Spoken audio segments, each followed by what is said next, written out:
Jafar labari na.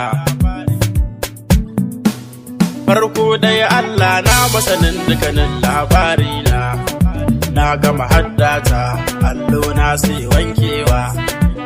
Zo nan zauna saurara ka ji aiki na kaɗan a cikin labari na. Waka zance kyautar da ilahu ya min kenan, ba zan rena ba dan wani bai samu abin yi ba. Masoyi saurara har maki ka yi saurare, a'a ban maka tilas ba, zan so ne ka ji sharhi na. Ina da dalili na, zan so ka sha labari na. Ba kowa ne ba, gane ba dan kowa ne ba. Ga labari na, faɗi da tashin da na yi kafin na zamto mai yin wage. An sha zagi na, abokaina na kushewa.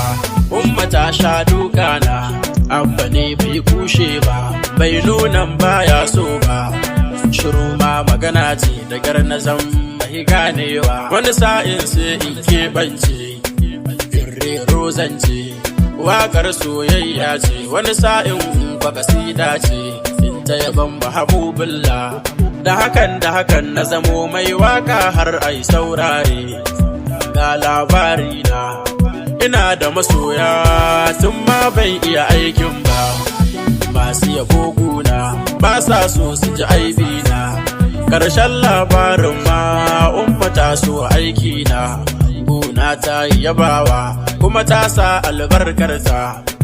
Ga labari na, karshen addu'ar mama ta ce da ni yaro hikimarka Allah sa ka ji amfani, ni kwa a take na ce amin. Yau ko wace harka ce ka nemi yardar ummanka, kai har ma abbanka. In dai sun yarje ma tabbas ba wani mai saida ka.